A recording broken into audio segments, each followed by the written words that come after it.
अब यहां पर मैं ले रहा हूं सम इंपोर्टेंट ग्राफ्स, ठीक है, लेकिन जनरली ग्राफ को मैं पहले इस तरह डिस्कस कर रहा हूं। ये एक्स एक्सिस, ये आपके पास वाई एक्सिस, ये एक्स एक्सिस, ये आपके पास क्या है, वाई एक्सिस है, ठीक है। तो अगर ये एक्स एक्सिस है, ये आपके पास वाई एक्सिस है, तो फर्स्ट ऑफ ऑल तो slope which is equal to tangent theta, and tangent theta is equal to Y divide by x. ये आपके पास slope Y along Y axis जो पैरामीटर है उसको आप एक्स पैरामीटर पे डिवाइड करें, ये आपको स्लोप ऑफ अ ग्राफ देगा, ठीक है। और एरिया इनक्लोज्ड आपके पास जो है this is equal to y multiply by x, ये वाई मल्टीप्लाई बाय एक्स के बराबर होगा। अब ये देखिए आप लोग, this is t, this is s, ये आपके पास एस टी ग्राफ है, distance versus time graph, distance versus time graph. तो देखिए along y एक्सिस s है, along x एक्सिस t है, तो आपके पास स्लोप जो है which is equal to tangent theta s divided by t, और याद रखें s divided by t वो स्पीड को रिप्रेजेंट करता है, s divided by t वो स्पीड को रिप्रेजेंट करता है। तो slope of S t graph वो स्पीड को रिप्रेजेंट करते हैं which is equal to tangent theta, and this is equal to s divided by t which is equal to v।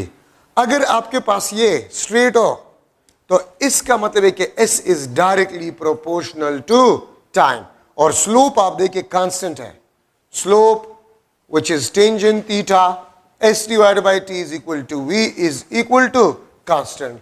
तो इसका मतलब ये है, ये यूनिफॉर्म स्पीड को रिप्रेजेंट करेगा, और यूनिफॉर्म स्पीड को रिप्रेजेंट करने का मतलब ये है कि ये जीरो एक्सेलरेशन को रिप्रेजेंट करेगा, ठीक है। और इसका मतलब आपके पास ये बनता है डायनामिक ट्रांसलेटरी इक्विलिब्रियम, ये डायनामिक ट्रांसलेटरी इक्विलिब्रियम को रिप्रेजेंट करेगा, ठीक है। ये आपके पास टाइम, ये आपके पास एस, ठीक है। अगर मैं इस तरह लिख लूं कि इसका स्लोप आपके पास जो है, slope which is equal to tangent theta, this is equal to s divided by t, this is equal to v is equal to 0, slope 0 है। तो इसका मतलब यह है कि आपके पास s कांस्टेंट है, स्पीड इज 0, ये आपके पास स्टैटिक ट्रांसलेटरी इक्विलिब्रियम को रिप्रेजेंट करता है, ये स्टैटिक ट्रांसलेटरी इक्विलिब्रियम को रिप्रेजेंट करता है, ठीक है। ये बात याद रखिए। तो if s t graph is parallel to the time axis, if s t graph is parallel to the time axis, ठीक है, then the acceleration will be 0, v आपके पास होगा it will be equal to 0। लेकिन अगर slope आपके पास constant ना हो, टी दिस इज एस, ये अगर आपके पास कांस्टेंट ना हो लाइक दिस, तो फिर इसको हम कहते हैं this is a variable speed, ये आपके पास वेरिएबल स्पीड होगा, ठीक है। तो ये आपके पास एस टी ग्राफ में इंपॉर्टेंट पॉइंट्स आपके पास बन गए। अब अगर मैं लूं VT graph, velocity versus time graph, this is time, this is velocity, तो आप देखिए अगर मैं इसमें लिखूं slope which is equal to tangent theta v divided by t, this is equal to acceleration, देखिए ना, v divided by t, along y axis v है और along x axis आपके पास टाइम है, ठीक है। तो ये vt ग्राफ का जो स्लोप है वो एक्सेलरेशन को रिप्रेजेंट करता है, ठीक है। अगर इसका स्लोप आपके पास कांस्टेंट हो तो v is directly proportional to t, v is directly proportional to t। तो अगर v t के डायरेक्टली प्रोपोर्शनल है, स्लोप आपके पास क्या है, कांस्टेंट है, slope is equal to constant. तो अगर स्लोप कांस्टेंट है, v बाई टी का रेशो कांस्टेंट है, टेंजेंट थीटा कांस्टेंट है, एक्सेलरेशन आपके पास क्या होगा, कांस्टेंट होगा, और स्लोप पॉजिटिव भी है तो एक्सेलरेशन भी आपके पास पॉजिटिव होगा। If the slope is positive, आप देखिए स्लोप पॉजिटिव है, ठीक है। अगर मैं यहां पर एक ग्राफ ड्रा करूं, this is time, this is v, अगर आप इसके स्लोप को देखें तो स्लोप इसका नेगेटिव है, एक्सेलरेशन आपके पास नेगेटिव है, एक्सेलरेशन आपके पास क्या है, नेगेटिव होगा, ठीक है। और अगर ग्राफ में इस तरह ड्रा करो, this is t, this is v, if vt graph is parallel to the time axis, आपके पास स्लोप जो है tangent theta v divide by t a is equal to 0, ठीक है। तो v आपके पास यहां पर क्या है, कांस्टेंट है, एक्सेलरेशन 0 है, ठीक है। तो ये आपके पास डायनामिक ट्रांसलेटरी इक्विलिब्रियम। याद रखिए ये एसटी ग्राफ, ये एसटी ग्राफ जो मैंने पहले बनाया था, ये एसटी ग्राफ, ये भी 0 एक्सेलरेशन, बट वेलोसिटी आपके पास क्या है, कांस्टेंट। तो ये भी यूनिफॉर्म वेलोसिटी, ये भी यूनिफॉर्म वेलोसिटी का ग्राफ है, ठीक है। तो ये डायनामिक ट्रांसलेटरी इक्विलिब्रियम, ये भी डायनामिक ट्रांसलेटरी इक्विलिब्रियम का ग्राफ है। तो एमसीक्यू में आ सकता है, ठीक है, कि if for dynamic translatory equilibrium this is vt graph, then what will be its st graph, ये इसका एसटी ग्राफ है। डायनामिक ट्रांसलेटरी इक्विलिब्रियम का अगर ये एसटी ग्राफ है तो इसका वीटी ग्राफ क्या होगा, तो इसका वीटी ग्राफ आपके पास है वो ये होगा, ठीक है। अच्छा, अब यहां पर अगर मैं लिख लो the area enclosed by VT graph, area enclosed by VT graph, VT graph का जो एरिया इनक्लोज्ड आपके पास होता है, ये किस चीज को रिप्रेजेंट करेगा, ये डिस्टेंस ट्रेवल्ड को रिप्रेजेंट करेगा। ये किस चीज को रिप्रेजेंट करेगा, ये डिस्टेंस ट्रेवल्ड को रिप्रेजेंट करेगा, ठीक है। आप देखिए ना, अगर मैं एरिया इनक्लोज्ड की बात करूं तो यहां पर वी है आपके पास, यहां पर टी है, तो एरिया वीटी और वीटी आपके पास होते, ये आपको डिस्टेंस के बारे में बताता है। तो area enclosed by VT graph represent distance travel, ठीक है। अच्छा, ये दो आपके पास ग्राफ्स है, मुख्तलिफ बुक्स में एमसीक्यूज की शक्ल में लिया गया है। अगर ये बॉल है और इसको मैं ऊपर से नीचे फॉल करवा रहा हूं, ये ग्राउंड है, और ग्राउंड के साथ टकराने के बाद ये वापस जो है इस हाइट तक आ जाता है। बॉल है, हमने इसको फेंक लिया, ठीक है, जमीन की तरफ जा रहे हैं, जमीन के साथ टकराने के बाद ये बाउंस बैक हो जाता है। तो इसका वीटी ग्राफ आपके पास क्या होगा, ठीक है, इसका वीटी ग्राफ आपके पास क्या होगा। तो देखिए, अगर मैं किसी चीज को रेस्ट से गिरा रहा हूं तो यहां पर वेलोसिटी क्या है, 0। जब ये गिरेगा और नीचे जाएगा, velocity will be increase and just before hitting the ground the velocity will be maximum. तो देखिए 0 से शुरू हो रहा है, यहां पर वेलोसिटी आपके पास 0 और just before hitting the ground velocity is maximum, velocity is a maximum. तो देखिए 0 से शुरू हो रहा है, 0 से शुरू हो रहा है मैक्सिमम, और फिर मैक्सिमम से वापस यहां पर आ रहा है, ये आपके पास 0, ये आपके पास 0, ये आपके पास 0, just before hitting the ground the velocity is maximum. उल्टा v, ठीक है, उल्टा v आपके पास इसका ग्राफ आएगा, ठीक है। और अगर इसका आप एसटी ग्राफ जो है ड्रा करें, ठीक है, अगर आप एसटी ग्राफ इसका ड्रा करें तो यहां पर वेलोसिटी 0 है, फिर अगर नीचे जाएगा तो वेलोसिटी इंक्रीज इंक्रीज इंक्रीज, तो पैराबोलिक शेप का आपके पास जो है इसका ग्राफ होगा, ठीक है। एक्सेलरेटेड मोशन आपके पास है तो पैराबोलिक लाइक दिस, ठीक है। वेलोसिटी आपके पास जो है, सॉरी डिस्टेंस आपके पास जो है, डिस्टेंस वर्सेस टाइम ग्राफ, वो आपके पास पैराबोलिक होगा। या मैं यहां पर एक और चीज लिख लेता हूं ताकि आप दोनों को कंपेयर कर लें। चलिए मैं इसके ऊपर बना देता हूं। ये देखिए, अब अगर एक बॉल को मैं ऊपर फेंक रहा हूं और यहां से ये फिर वापस आकर यहां पर आपके हाथ में वापस आ जाता है, यहां पर वेलोसिटी क्या होता है, मैक्सिमम, यहां पर वेलोसिटी क्या होता है, 0। तो देखिए, मैं किसी चीज को ऊपर फेंक रहा हूं तो मैक्सिमम वेलोसिटी से वो जाएगा और फिर हाईएस्ट पॉइंट पे वेलोसिटी क्या होगा, 0। फिर जब नीचे गिरेगा वेलोसिटी विल बी इंक्रीजेस। तो ये आपके पास t, ये आपके पास v। तो मैक्सिमम से शुरू हो रहा है 0 और फिर 0 से मैक्सिमम, ये आपके पास इसका वीटी ग्राफ होगा। और पैराबोलिक एक का आपके पास एसटी ग्राफ ये होगा, ये, और दूसरे का आपके पास जो है एसटी ग्राफ वो आपके पास ये होगा, ठीक है।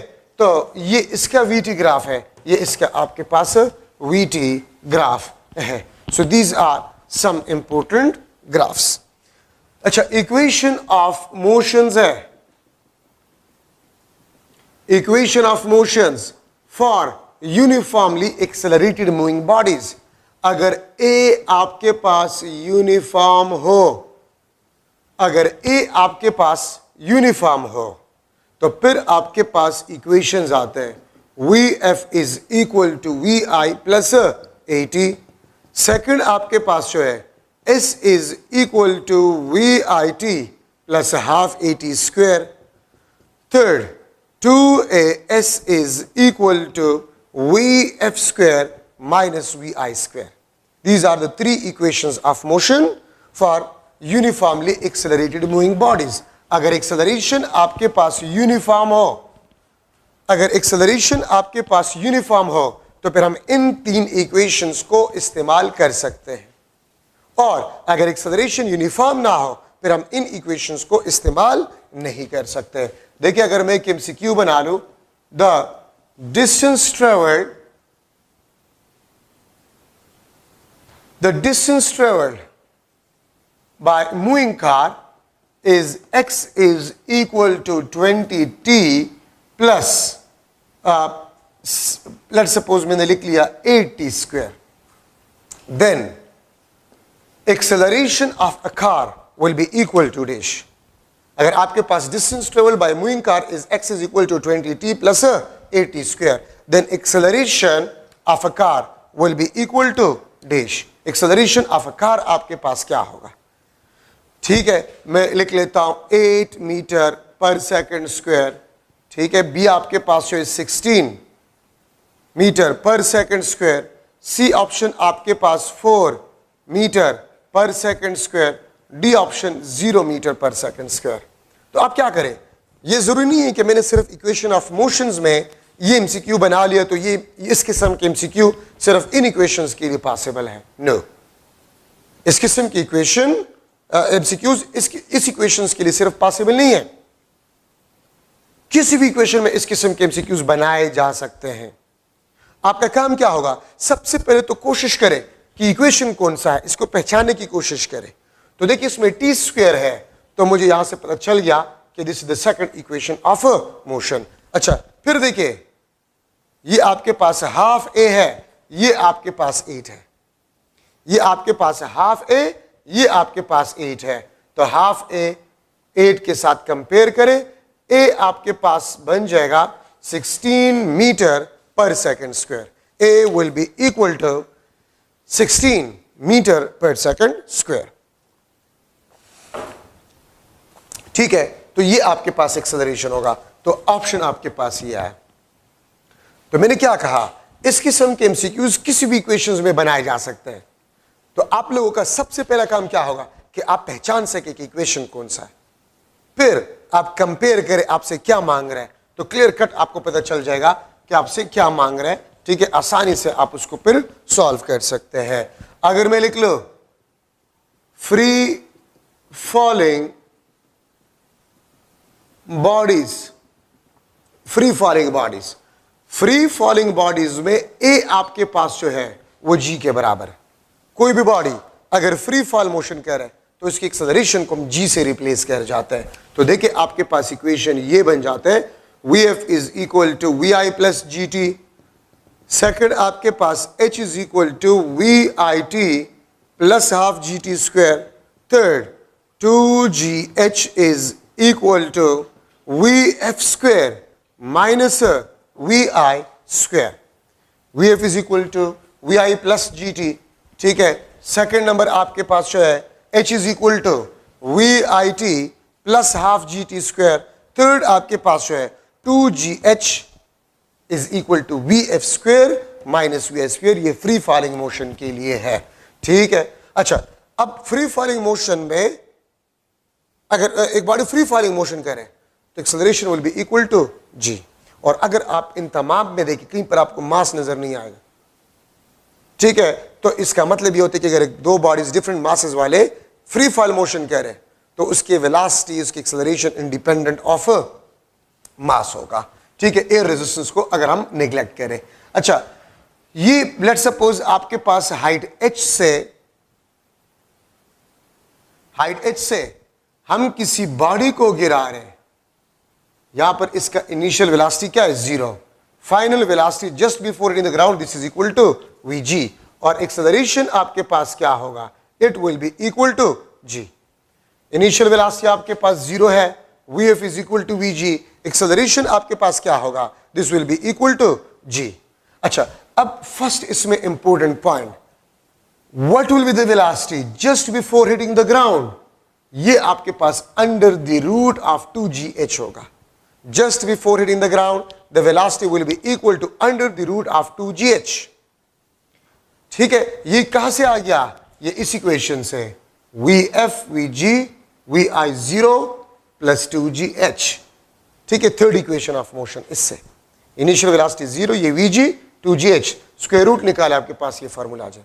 सो this is the velocity just before hitting the ground, तो vg is equal to under the root of 2gh। तो अगर मैं आपसे पूछूं 10 मीटर हाइट से हम एक बॉडी को गिरा रहे हैं, what will be the velocity of a body just before hitting the ground, तो इसमें पुट करें। याद रखें जहां पर स्मॉल g यूज्ड होगा तो स्मॉल g को 9.8 के बजाय आप 10 लिया करें, आसानी के लिए आप 10 लिया करें, तो आप आसानी से इसको सॉल्व कर सकते हैं।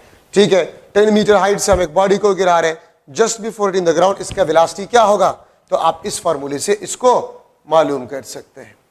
ठीक है, अच्छा, अब h is equal to half gt square, ये हाइट फॉल है।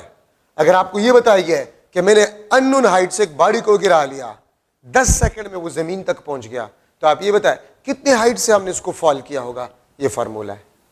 लेट्स सपोज 10 स्टोरी बिल्डिंग है, 10 स्टोरी बिल्डिंग है और आपका फ्लैट 6 स्टोरी पे है, 6 स्टोरी पे आपका फ्लैट है और आप अपने फ्लैट के खिड़की से स्टोन को गिरा देते हैं और वो स्टोन जमीन तक 10 सेकंड में पहुंच जाता है, तो आप ये बताएं आपका फ्लैट जमीन से कितना ऊपर है, तो h is equal to half gt square. एक बिल्डिंग है, उसका हाइट हमें नहीं पता, लेकिन छत से हम स्टोन को गिरा देते हैं और वो 10 सेकंड में जमीन तक पहुंच जाता है, तो आप ये बताएं उस बिल्डिंग का हाइट क्या होगा, h is equal to half gt square. यहां से आप देख सकते हैं h आपके पास है, this is directly proportional to t square, h1 divide by h2 is equal to t1 square divide by t2 square, या t1 divide by t2 this is equal to under the root of h1 divide by h2।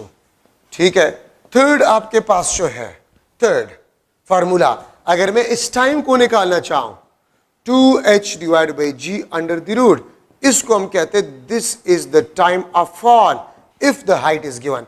These 3 formulas are very important for MCQs, जो मैं आपको examples बता रहा हूं, किसी भी book में देखें इनसे MCQs होते हैं। अगर मैं कह दूं कि 10 मीटर हाइट से किसी बॉडी को गिराए जा रहे हैं, आप ये बताएं कितने टाइम में जमीन तक पहुंचेगा, तो ये फार्मूला, जहाज है और वो जमीन से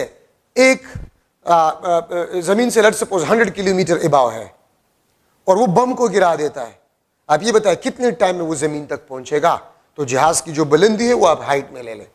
ठीक है, वो बम कितने टाइम में अपने टारगेट को हिट करेगा, तो टाइम इससे आप मालूम करें, वो बम जमीन तक कितने टाइम में पहुंचेगा, ये फार्मूला। ठीक है, आपका फ्लैट है, उसका हाइट गिवन है, लेट्स सपोज आपका फ्लैट है किसी 10 स्टोरी बिल्डिंग पे और उसका हाइट आपके पास जो है वो लेट्स सपोज 30 मीटर है, आप ये बताएं कितने टाइम में वो जमीन तक पहुंचेगा, this is the formula, t is equal to under the root of 2h divide by g। इस फार्मूले से आप टाइम ऑफ फॉल को मालूम कर सकते हैं।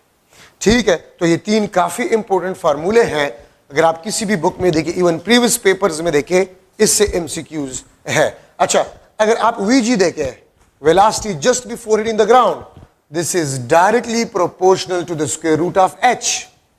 ठीक है, या मैं इसको लिख सकता हूं v1 divide by v2 is equal to under the root of h1 divide by h2। ठीक है, तो आप वेलोसिटी को देखें just before hitting the ground, आप हाइट फॉल को देखें, आप टाइम फॉल को देखें, ये तीनों मास से इंडिपेंडेंट है। तो अगर आप किसी बिल्डिंग के छत से इस मार्कर को गिरा रहे हैं या हेवी स्टोन को गिरा रहे हैं या आप खुद जंप लगा रहे हैं, तो सेम टाइम में आप पहुंचेंगे। अगर सेम टाइम में सेम हाइट से आप जो है पेंक करें तो सेम टाइम में आप जमीन तक पहुंचेंगे। तो ये तीनों पैरामीटर्स अगर आप देखें, they are independent of mass, ये मास से आपके पास क्या है, ये इंडिपेंडेंट है। ठीक है, ये बात याद रखिए। तो ये आपके पास जो है फ्री फॉलिंग मोशन में ये इक्वेशंस काफी इंपॉर्टेंट है। अब अगर मैं आप लोगों से पूछ लूं, फर्स्ट ऑफ ऑल तो मैं किसी बॉडी को ऊपर फेंक रहा हूं तो हाईएस्ट पॉइंट पे इसका वेलोसिटी क्या होगा? 0। हाईएस्ट पॉइंट पे एक्सेलरेशन क्या होगा? g, non zero. Highest point पे एक्सेलरेशन g होगा और हाईएस्ट पॉइंट पे वेलोसिटी क्या होगा? 0। ठीक है, अगर मैं आपसे क्वेश्चन करूं कि मेरे हाथ में ये दो मार्कर्स है, सेम हाइट से सेम टाइम में, एक को मैं ऊपर थ्रो कर लेता हूं और दूसरे को जस्ट लीव डाउनवर्ड। ये एक बिल्डिंग है, एक बिल्डिंग है, एक बॉडी को सेम हाइट से मैं ऊपर थ्रो कर रहा हूं, ठीक है, और दूसरे बॉडी को सेम हाइट से सेम टाइम में मैं फॉल करवा रहा हूं। ये आपके पास A, ये आपके पास B। ठीक है, मैं इस A को लिख लेता हूं A थ्रो अपवर्ड, अपवर्ड, ठीक है, and B leave downward in same time from same height. अगर मैं आप लोगों से एक क्वेश्चन करूं, ठीक है, अगर मैं आप लोगों से एक क्वेश्चन करूं कि आपके पास दो बॉडीज है A और B, A को मैंने ऊपर थ्रो किया, लेकिन जिस टाइम में मैंने इसको V वेलोसिटी से ऊपर थ्रो किया उसी टाइम में मैंने B को जस्ट लीव डाउनवर्ड, तो मैं आपसे क्वेश्चन कर सकता हूं which will reach the ground first? Yeah, which option will be correct? A will reach the ground first, B will reach the ground first, both will reach in same time, या none of these? तो याद रखिए आपके पास B जो होगा वो पहले पहुंचेगा, क्योंकि ये A ऊपर जाएगा और फिर गिरेगा, लेकिन B डायरेक्टली नीचे आ रहा है, तो B will fall first, ये फर्स्ट फॉल करेगा। ठीक है, और A और just before hitting the ground velocity क्या होगा? VA will be equal to VB, VA greater than VB, ठीक है, या VA less than VB, या none of these। याद रखिए इस A को आप देखें, यहां पर अगर हम इसको डाउनवर्ड थ्रो करें तो इसका वेलोसिटी 0 होगा B का, लेकिन A ऊपर जाएगा और फिर गिरेगा तो यहां पर A का वेलोसिटी 0 नहीं है, V वेलोसिटी है। ठीक है, तो इसलिए just before hitting the ground the velocity of A body will be greater than the velocity of a B body। ठीक है, ये बात याद रखिए। तो just before hitting the ground the velocity of A body will be greater than the velocity of a B। अगर मैं इस क्वेश्चन को इस तरह लिख लूं, अगर मैं इस क्वेश्चन को इस तरह लिख लूं कि A throw upward and B throw downward with same velocity V। A को मैंने नीचे थ्रो किया V वेलोसिटी से और B को मैंने ऊपर थ्रो किया V वेलोसिटी से, सेम हाइट से एक को मैंने अपवर्ड थ्रो किया V वेलोसिटी से और दूसरे को थ्रो किया डाउनवर्ड। जस्ट फॉल मतलब ये लीव टू फॉल, ये लीव टू फॉल, लेकिन थ्रो का मतलब ये होता है। ठीक है, तो वेलोसिटी आपके पास क्या है? V। तो मैं इसमें अगर आपसे क्वेश्चन करूं तो इसमें फिर आपके पास वही बात होगा कि A throw upward, B throw downward, तो B will reach ground first, B will reach the ground first. ठीक है, और वेलोसिटी आपके पास जो होगा VGA will be equal to VGB। क्यों? क्योंकि सेम वेलोसिटी से आप एक को अपवर्ड थ्रो करें, दूसरे को डाउनवर्ड थ्रो करें, तो इसलिए just before hitting the ground velocity भी आपके पास क्या होगा? सेम होगा। ठीक है, तो ये आपके पास जो है इंपॉर्टेंट जो दो कंसेप्ट्स थे वो मैंने आपको बता दिए। ठीक है, अगर मैं लिख लूं if body start motion from rest, if body start motion from rest means VI is equal to 0 meter per second with uniform acceleration, with a uniform acceleration A, and travel x1 distance in t time interval, t कुछ भी हो सकता है, in t time interval, then distance traveled, then distance traveled by body in any time interval, and any time interval will be xn is equal to 2n minus 1 into x1. ये 2n minus 1 किस चीज को represent करता है? ये odd number को represent करता है.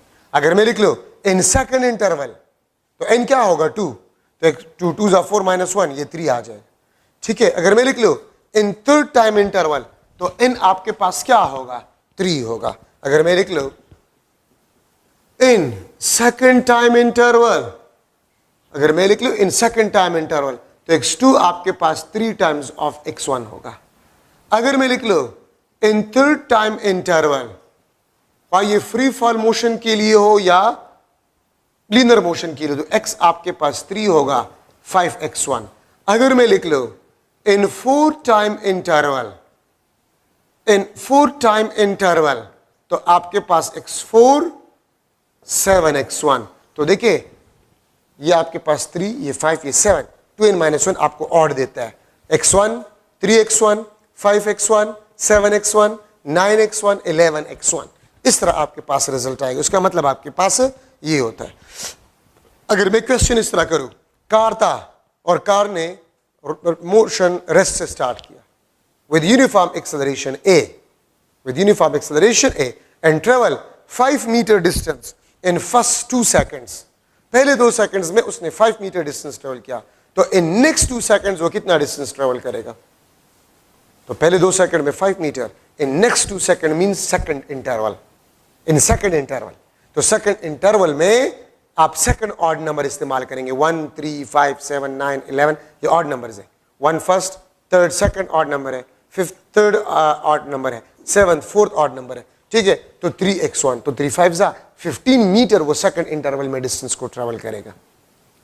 ठीक है. तो ये आपके पास एक इंपॉर्टेंट डिस्कशन, आपके बुक में एक एमसीक्यू गिवन है. ठीक है, कि अगर एक बॉडी उसने रेस्ट से मोशन स्टार्ट किया, उसने s डिस्टेंस को ट्रेवल किया फर्स्ट टाइम इंटरवल में, तो उतनी नेक्स्ट टाइम इंटरवल में वो कितना डिस्टेंस ट्रेवल करेगा? तो 3s आपके बुक में. तो उसके लिए मैंने ट्रिक आपको बता दी है. xn is equal to 2n minus 1 x1. इस फॉर्मूले से आप इसको हैंडल कर सकते हैं. अच्छा, नेक्स्ट लेक्चर में इंशाल्लाह मैं Newton laws, Newton first law, Newton second law, Newton third law, linear momentum, conservation of linear momentum, collisions, ठीक है, टाइप्स ऑफ कोलिजन्स, इंपल्स, ये मैं डिस्कस करूंगा. तो इसको आप एक एक नजर जरूर पढ़ें. Thank you so much.